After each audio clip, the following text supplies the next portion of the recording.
Cordial saludo a todos. Un día más, con la gracia del Señor, proseguimos el comentario del Catecismo de nuestra Madre la Iglesia. Estamos hablando de esa figura del padrino, la madrina, no dentro del sacramento de la confirmación y del sacramento del bautismo. Que por cierto, fijaros que dice este punto del Catecismo que estamos comentando, el 1311, que conviene, si es posible, que sea el mismo padrino o madrina del bautismo el que también pueda serlo de la confirmación. ¿Por qué? Pues porque es un sacramento que está, el de la confirmación, en estrecha unión con el bautismo, y así de esa manera se significa más. Y también ese padrino o esa madrina está en mejor disposición de hacer un seguimiento al proceso de fe, de ese apadrinado suyo, que se supone que el padrino o la madrina ha ido teniendo un seguimiento de ese candidato. Y ahora, pues si es posible, pues vuelve a ser padrino o madrina en la confirmación, y eso te permite pues un acompañamiento espiritual, un acompañamiento espiritual importante. Fijaros, no es que sea estrictamente hablando de la figura de un director espiritual, pero tampoco es algo totalmente distinto. O sea, un padrino o una madrina está llamado a la medida en que pueda, Dios se lo permita, pues hacer un acompañamiento espiritual a su apadrinado. Permíteme alguna sugerencia, pues en la medida en que uno lo pueda, y cada uno tiene que ver las circunstancias particulares, etcétera, pero a veces desaprovechamos la ocasión de apostolado que nos puede dar el ser padrino o madrina. Desaprovechamos esta ocasión de apostolado. Por ejemplo, imaginaros qué práctico y qué forma de apostolado tan directa es que un padrino o una madrina pues llega el aniversario del bautismo, de confirmación, que hasta le haga recordar a su apadrinado el cumpleBautismos. No únicamente su cumpleaños, sino el cumpleBautismos. O el aniversario de confirmación. Imaginaros que le llame por teléfono o que le escriba una carta, porque a veces uno en una carta escrita pues puede llegar a decir más cosas de las que a veces el respeto humano nos permiten decir en una conversación telefónica, ¿no? Imaginaros un padrino o una madrina que le escribe una carta a su apadrinado para felicitarle por el aniversario de su cumpleBautismos o su aniversario de confirmación.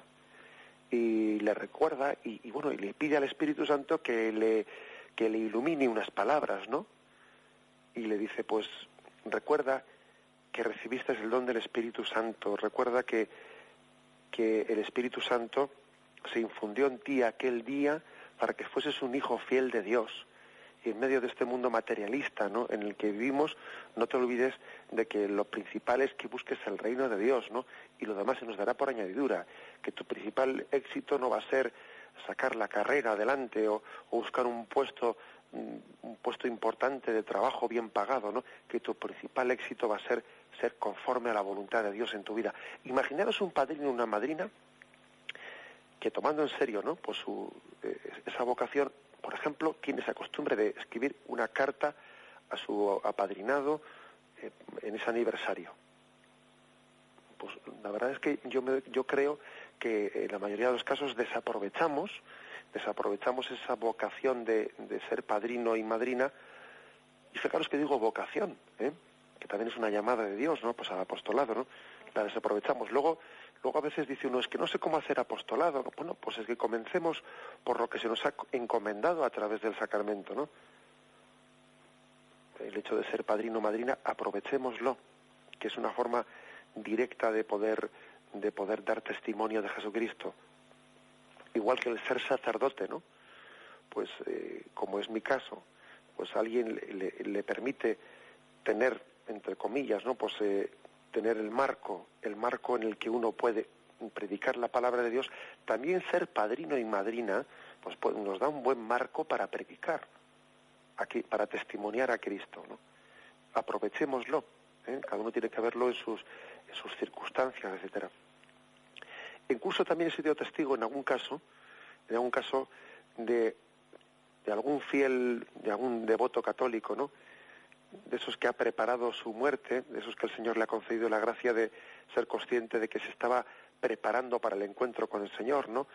Y que ha dejado escritas algunas cartas, unas cartas como testamento espiritual para sus hijos y para sus apadrinados. Yo eso también recuerdo haber sido testigo, ¿no?, de algún caso de estos, de algún católico que ha muerto con plena conciencia, con plena entereza, y dejando como su testamento espiritual para hijos y fijaros, y apadrinados, en el que les daba unos consejos, les animaba a ser fiel, y bueno, y él le entregaba esas cartas al sacerdote, siendo consciente de que se acercaba su muerte, para que después el sacerdote la repartiese una vez fallecido entre sus hijos y entre sus apadrinados. Qué hermoso es ver que existen algunos católicos, por lo menos, ¿no?, que tienen esa conciencia de haber sido vocacionados por Dios para ser estrella para sus hermanos, estrella que les guíe a Belén, para ser instrumento de Dios para esas personas. Qué hermoso es, ¿no?, que exista esos testimonios. Y me despido con la bendición de Dios Todopoderoso. Padre, Hijo y Espíritu Santo, descienda sobre vosotros. Alabado sea Jesucristo.